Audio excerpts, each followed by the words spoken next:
It's the Wilk Report. I'm Michael Wilk, coming to you from Cleveland, Ohio, with a review of Todd Phillips' riveting drama Joker, and also some news that suggests it may give Avengers a serious bit of box office competition in terms of box office profit. So let's go ahead and do a review. It's set in 1981. Party clown and aspiring stand-up comedian Arthur Fleck is living with his mother Penny in Gotham City. Now, Gotham is riddled with crime, unemployment. There's a huge rat infestation plaguing the city. Although we don't really see a whole lot of it. A lot of talking heads claiming it, but we don't actually see it. So that's a bit of a weakness in the film. But Arthur has got some serious issues. He suffers from a disorder that causes him to laugh at inappropriate times, and he depends on medication to help him regulate that and his other issues. And so he's working a gig where he has to carry a sign for a business that's going out of business, and a bunch of punks steal his sign, run off. He chases him down an alley. They use a sign to beat the shit out of him and destroy it, and that gets him in trouble with his boss. His coworker Randall gives him a gun, which initially Arthur's like, I'm not supposed to have a gun, and Randall's like, look, if you don't defend yourself, people are going to walk all over you. So then he meets a woman named Sophie, played by Zazie Beetz, who's a single mother, in an elevator, and they appear to hit it off. They start dating. Now, things start going south for Arthur in a couple of ways. First, he loses access to his medication when funding cuts across the board result in social services losing a huge chunk of its budget. So his social worker tells him, look, I'm sorry, but we're going to have to discontinue your appointments, and also, we can't cover your medication anymore either. So this is one way in which his life starts taking a downhill turn. And then while he's entertaining children at a hospital, the gun falls out of his pocket. He tries to lie that it's a prop that he bought for his act, but his boss doesn't buy it and he's fired. So he's riding home on the subway. He's still in his clown garb. Then he sees these three really drunk Wayne Enterprises employees accosting a woman on the subway train. This causes him to burst out into laughter, because this tends to happen usually when he's under a lot of stress. So, they start beating on him. He shoots two of them in self-defense, shakes it down, and executes the third. And this actually, sparks a change in him, a turning point where, he starts feeling like he's fighting back against an unjust world. So, on television, the murders are condemned by billionaire mayoral candidate Thomas Wayne, Bruce's father, who in this film is kind of, he's really unsympathetic here. Todd Phillips wisely made this guy a mashup, really, of Donald Trump and Hillary Clinton. The Trump aspect is him being a businessman who decides to just cut out the middleman, and instead of buying politicians, he's just going to be a politician himself. And then the Hillary Clinton aspect comes from his imperious attitude, where he acts like he's doing the city a favor by running for mayor. And, because he's calling the people who are supposedly envious of people more successful, he labels them clowns. So this, sparks protests against Gotham City's wealthy. Protesters are done in clown masks because Arthur was dressed as a clown when he killed the three business people. So that's the description. That's the dismissal that Thomas Wayne used. So they start putting on these clown masks and clown makeup to protest. So, then Arthur goes to his first comedy stand-up routine at a local club. That goes badly, of course. He's unable to control his laughter, so he can't deliver his jokes. Uh, then, of course, talk show host Murray Franklin, who's played by Robert De Niro. And Franklin is kind of modeled on Rupert Pumpkin from King of Comedy. Imagine, it's like years later and he's got his own talk show. But, he goes ahead and mocks Arthur, referring to him as, a real joker. So... and then, of course, there's a running theme where his mother, Penny, has been waiting for a letter from Thomas Wayne for reasons we don't quite know, because she used to work for him years before, before leaving his employment. And so Arthur, intercepts this letter that she was going to send to him and finds out that supposedly he is Thomas's illegitimate son, and kind of berates her for hiding the truth from him. So he goes to Wayne Manor, talks to a young Bruce, but Alfred Pennyworth shows up and they get into a scuffle. Arthur says Penny had told him everything, and then Alfred says, look, dude, your mother's kind of wacko, okay? You're not Thomas's son. Arthur doesn't believe him, of course, and, so they get into a scuffle. Arthur leaves, and then Penny suffers a stroke and is hospitalized, and then while Arthur is waiting outside smoking a cigarette, a couple of Gotham City detectives arrive to... basically, that they had first gone to the apartment that Arthur and his mother live in to look for Arthur because they want to question him about the murder of the three Wayne Enterprises employees. So, but he kind of blows it off where it's like, look, my mother had a stroke. You guys might have caused it by stressing her out. But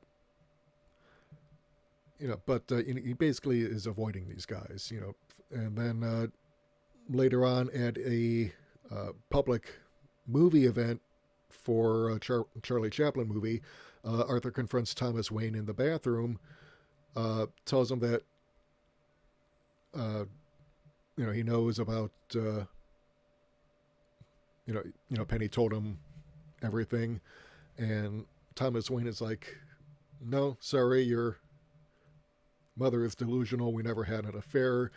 You're not even her real son. You're adopted. And of course Arthur doesn't accept this. Kind of lashes out at Thomas Wayne, who then punches him in the face after Arthur starts laughing, because he's under high stress. He can't control himself. So, Arthur decides to visit Arkham State Hospital, actually steals Penny's case file from some poor clerk, and actually confirms that, yes, Penny did adopt Arthur as a baby, allowed her abusive boyfriend to go to town on them both, basically. Arthur was left with serious head trauma that, that's what led to his condition.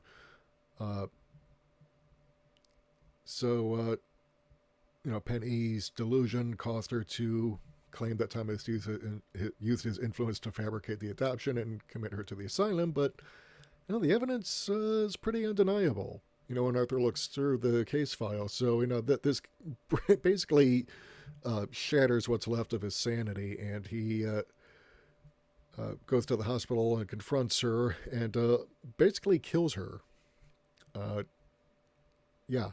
Smothers her with a pillow. So, at this point, he's got a, pretty large body count building up now because, we're getting into like 4 killings, and then later on, Randall shows up with another ex-coworker, Gary, who's a dwarf, although everyone calls him a midget. But yeah, so but before that, Arthur goes to Sophie's apartment unannounced. For some reason, the door's left unlocked. But, as it turns out, his relationship with Sophie was all in her head, all in his head. Because when she comes out of the bedroom after putting her daughter to sleep, she doesn't really know him. And, Sophie begs him to leave. He does. And then, of course, Arthur is invited to appear on Murray's show due to the unexpected popularity of his routine clips, which Murray has been using to make fun of him on the air. And this is a point where Arthur is visited by Randall and Gary, and Arthur murders Randall because Randall basically threw him under the bus about the gun, claims that he tried to buy it off of Randall when Randall, in fact, gave it to him. So basically, Randall kind of contributed to getting him fired. But so, he leaves Gary unharmed, though, because Gary always treated him well. And then on the way to the studio, Arthur's pursued by the two detectives onto a train. And because everyone's dressed like a clown, the detectives are, getting assholish, and they're one accidentally shoots a protester. This leads to a riot that lets Arthur get away. Now, before the show goes live, once Arthur's at the studio, he asks Murray to introduce him as Joker, which is what Murray calls him on the air. And so Joker walks out to a rather warm reception, but he still starts telling all these morbid jokes. At which point he admits to killing the guys on the train, starts losing it, really losing it, goes on about how society has abandoned those who are disenfranchised, which is not untrue. Calls out Murray for making fun of him, saying, only reason you invited me on here was to make fun of me. And then he kills Murray, puts a bullet in his head and then pops another couple of bullets into his chest after he's already dead. So he's arrested. He's being transported by the cops who are blaming him for causing all this chaos and riots across Gotham City. But then an ambulance crashes into the police car, and then some clown protesters bring Arthur out of the police car. He's unconscious at this point, but, because they want to free him. And then during the riot, one of the rioters corners the Wayne family in an alley. They're trying to escape from a movie theater, and they go down Crime Alley. One of the clown protesters murders both Thomas and his wife Martha, leaving a traumatized Bruce Wayne to be, who basically, this is alleged to be the birth of Batman. So basically, when Arthur wakes up, he starts dancing on top of the police car to the cheers of the crowd. And then it cuts to Arkham Asylum. Years have obviously passed. And, he's laughing at some joke that, his caseworker, again, she is back, appears older. But, she's not getting the joke. And Arthur says that she wouldn't understand. So, then the final scene of the movie is him walking down the hall, leaving bloody footprints, implying that he did something to the caseworker. And then, of course, he starts running from orderlies. So yeah, this is a film that really, like I said, there are lots of shades of Joel Schumacher's Falling Down, which, if you're familiar with that film, stars Michael Douglas and Robert Duvall, and it's about a laid-off Defense Department worker who goes on a rampage through Los Angeles on a particularly hot day where everyone's being a dick, and trying to get to his ex-wife and young daughter for the daughter's birthday, and there's really not a character like that in this film, which I thought is kind of odd, because there's a parallel here. We are not at all encouraged to sympathize entirely with Arthur Fleck, if that is indeed who he is. And I'll go into that in a little bit. But there's just as we are not encouraged to wholly sympathize with Michael Douglas's character in Falling Down, because over the course of the film, it's revealed that, he's not the person we think he is.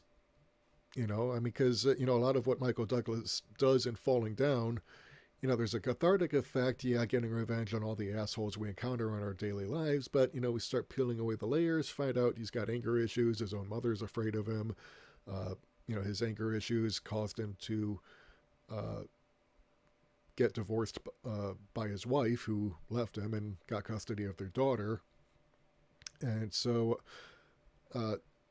there's a kind of like this darker aspect where Michael Douglas's character is both the villain of the film and also its chief victim. And here in this film, though, we get that same sense. And there's also a lot of parallels between this and Martin Scorsese's Taxi Driver, also starring Robert De Niro. So yeah, I mean, it's really clear that this is a very well-written film. Todd Phillips co-wrote the screenplay, directed, cinematographer. Let's see. See the budget, and this is just a production budget. Okay, estimated is probably closer to about 70 to 100 million total budget. But let's go ahead and see. All right, so trivia. A group of extras reported they were locked in a subway car for hours against union rules, and all their attempts to bring this up were ignored until some of them had to urinate out the window. SAG stepped in upon hearing about the situation to monitor production. The car that almost hit Joker as he was chasing the teenagers was a 1989 Caprice, and it's set in 1981. Let's see. Let's see any. Say, who's a cinematographer here? Yeah, it's full crew. All right, but yeah, we've got some specs on the cinematography process. I used an Arri Alexa, so yeah, it was shot on digital, which really ticks me off because a film like this, you really want to shoot it on celluloid. But yeah, I mean, if you're going to shoot on digital, the Arri Alexa is a really good camera to use. But they, even though it was shot on Arri Alexa, but they still converted it to 35 millimeter. So yeah, I mean, it just resulted in this look to the film that was, very. It just looks cinematic. I mean, Martin Scorsese recently made waves with his comments about Marvel Cinematic Universe not being cinematic, but this is cinematic, not just in terms of the visuals, but also just the writing, the direction, the acting. This is true cinema. Okay, this is how you do a comic book movie where you have a very conflicted and sympathetic character, but he's more of an anti-hero. You're not supposed to excuse his actions at all. Just understand why they led to it. And like I said, the portrayal of Thomas Wayne here as a combination of Donald Trump and Hillary Clinton really, I thought was a nice touch.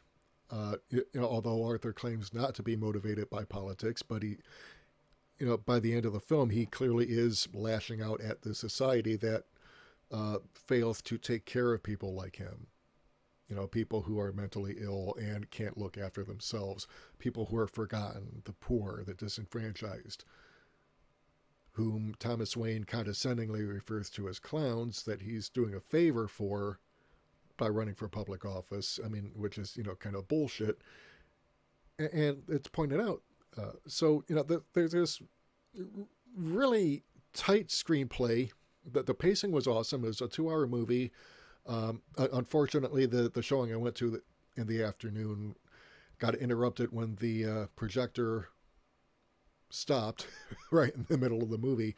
But fortunately, they got it back up and running again. And but that's another story I'll tell for maybe a 2 or 3 person discussion as to the changes in projection that has led to studios abandoning film as a dominant format. But the yeah, so yeah, the box office on this uh, is really interesting because, uh, according to Deadline Hollywood, okay, Joker is set to bank near $500 million in profit, on par with Avengers: Infinity War. The breakdown, and this is from October 23rd by Anthony uh, D'Alessandro. Hope I pronounced that correctly. So yeah, so no shocker here, but Warner Brothers Village Roadshow Bronze Studios Joker is going to churn a profit on its way to becoming the highest grossing R-rated movie of all time. How much profit, you ask? Well, we'll actually tell you. Our sources say that the Joaquin Phoenix pick is poised to make at least $464 million after global theatrical TV and home entertainment windows. Well, add $7 to that total as of today, because, yeah. Okay, so, but it could be more if the worldwide box office for the Todd Phillips directed movie exceeds $900 million, which is on track to do. And I would go to Box Office Mojo, except it seems that they've decided to put up a paywall, so you can't even look at the totals on there without paying for it. Thanks, IMDb. Fuck you. You suck. But yeah. But yeah, this amount of profit, though, it's not far from what Avengers: Infinity War racked up last year in Black Ink. After you account for the cut taken by theaters and, recouping the expenses from marketing and distribution and everything, that made a $500 million profit, net profit, but it was a lot more expensive to make, because the production cost was so high, and the money spent getting it to theaters and advertised, all that costs a lot of money. So, Joker's profits not far either from Black Panther, Aquaman, way ahead of Aquaman, actually. Venom's near $247 million profit, and Deadpool's 235.4. So yeah, I mean, there's a lot of money being made here on this film. That a lot of people initially were like, "Oh, is it going to spark violence from incels and white males?" And it's like, no, dude, you completely misinterpreted what this film was about. It's actually a condemnation of the, and it's no coincidence that it's set at the dawn of the Reagan era, where the society is becoming more selfish and isolationist and fascist. And there's a lot of parallels between that and today, where used to be business people simply bought off politicians. Now they are becoming politicians. So this is a scathing indictment of a system that basically has left millions of people screwed over and hurting, and with no outlet for getting their voices heard. So yeah, I mean, and like I said, I mean, just everything about this film was, I mean, just this is how you do cinema, people. I mean, pay attention, Warner Brothers. It's not too late to back out of your deal with Jar Jar Abrams. He's already ruined Star Trek and Star Wars. He'll end up ruining your DCEU as you're trying to salvage it. He will. You're showing that you are capable of learning from your mistakes. Shazam was a great film. Joker's a great film. If you keep doing movies like this, relatively low budget, good timing on the release, you can make a lot of money with these. But if you hand it over to Jar Jar Abrams, he will fuck you over.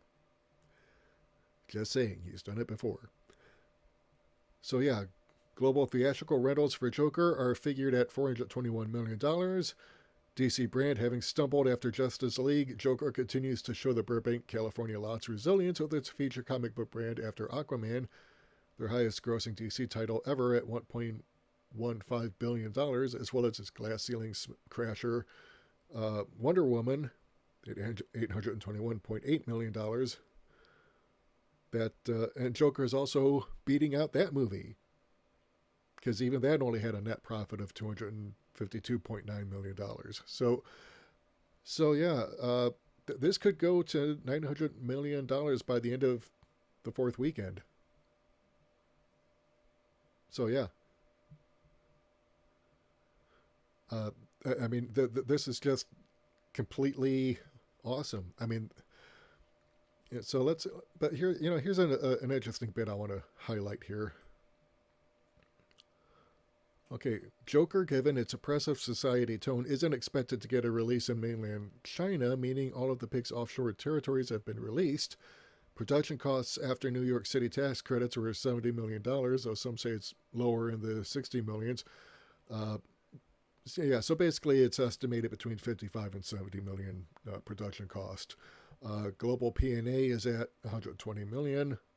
So basically, total budget is probably about 120 million.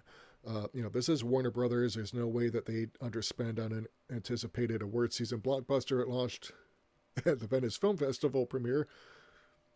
So, but breaking down the numbers, yeah, I mean, this movie is going to be huge. Jared Leto, I know you don't like this movie. That's fine. You don't have to. But yeah, there's a reason why you're not coming back to play Joker. So yeah. So let's go ahead and jump to another article. Because there is this really awesome scene where Joaquin Phoenix's Arthur, after confronting Thomas Wayne, is back in his apartment. He empties out the refrigerator as the answering machine has another message from the detectives who want to interview him, and he climbs into the refrigerator. And apparently this was improvised. One of the more baffling, well, it's not really baffling, but because his life is falling apart, and he's going in there because he needs someplace to escape from all the madness plaguing him. So he's coping with his violent descent into madness by clearing out the contents of his refrigerator so he can fit inside it. He goes in and shuts the door behind him as director Todd Phillips holds the shot for a couple extra seconds to show Arthur will remain inside the tight space for a while. But apparently this was an improvisation that no one on the crew knew about until the moment it happened during filming. Lawrence Sher was a cinematographer. Like I said, cinematography on this was great. Lawrence Sher really deserves an award for cinematography on this, going into the Oscars next year. Because this, like I said, it was very well shot. The colors in it were excellent. The framing, the pacing. I mean, all of this was just freaking beautiful. All right, guys.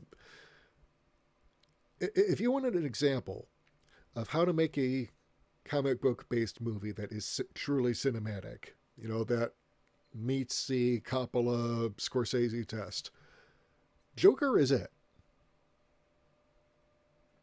That's just a fact. Okay, I mean, you can have $200-300 million total budget,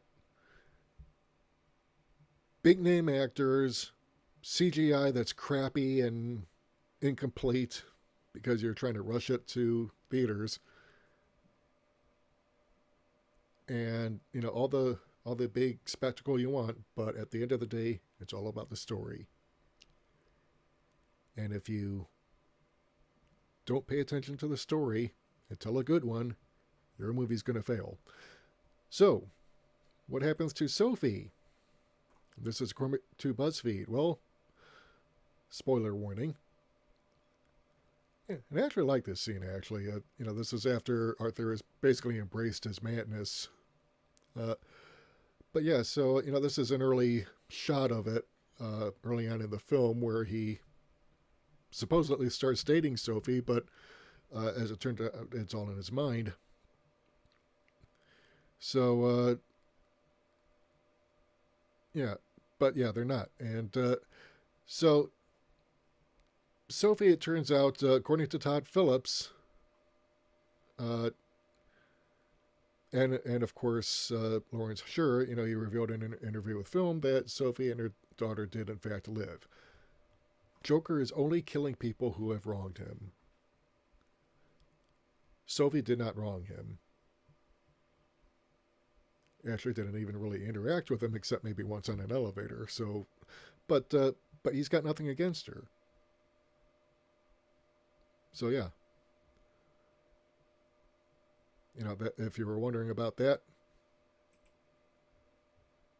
But yeah, so what do you think about this film? Because, like I said, I mean,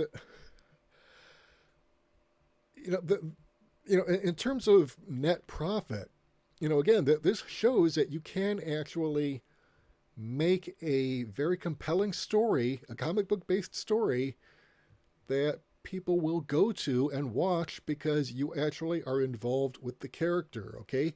You actually care, even though he's both villain and victim in this film, just like Michael Douglas's character in Falling Down. You actually care about him because he is not some cookie cutter concept on a page who is self-aware of being a concept. I mean, no offense to Jared Leto, who I'm sure, he acted his heart out. But, Suicide Squad, let's face it, was a bad movie. Bad writing, bad interpretation of the Joker. He did, great with the material he was given, but he wasn't really given much material to work with. Because the story was just so bad, and the characterizations were bad. I mean, come on, Joker with grilled teeth and, tattoos up the ass and, all this stuff. That's not the Joker. This is the Joker. Or at least a proto-Joker. Todd Phillips has actually stated in interviews that this may or may not be the Joker. And if you don't like this film, yes, I'm talking to you, Jared Leto. Yeah, because, there's have been rumors that Jared Leto tried to get this movie killed because he was upset about being passed over for the role. Well, tough shit, dude. The movie you were in bombed. Sorry. That's just a fact. But here's the thing, though. If you don't like this movie, remember in The Killing Joke, Alan Moore wrote that graphic novel. It's great. I liked it. Very compelling story, but there's a bit of narration in that comic book where Moore, through the Joker, basically admits that the Joker is not a reliable narrator of his own autobiography, of his own history. Sometimes he remembers it one way, sometimes he remembers it another. He prefers his past to be multiple choice. So if you don't like this movie, if you don't like how it tries to explain the origins of the Joker, that's fine. You don't have to accept it. This is just one of many of the multiple choices that the Joker gives when relating the tale of his past, of his origins. And actually, Todd Phillips, I think, has directed the movie that way, where, because he said in interviews that this is a one-off. He does not plan on making any sequels. If someone makes a sequel to this, it probably won't be with his involvement. But, and I think that's fine. As a one-off, yeah. I mean, I think this is a brilliant film. So what do you think? I want to hear from you. Let me know in the comments below. I am doing a fundraiser to try and come up with money for new equipment for the podcast, so I can bring you better content here. So I'm including the link below, or you can become a patron or subscribe star member. Please help support the channel. If you like what you've heard and you want to hear more, hit the subscribe button and the bell icon to receive notifications when we upload new content. I'm going to try this weekend to tackle Batwoman. I've been avoiding this for a while, and I really don't want to have to, but everyone else is doing it. I got to give my own interpretation on this. But until next time, this is Michael Wilk for the Wilk Report saying take care, good night, I'm out, and just remember, put on a happy face.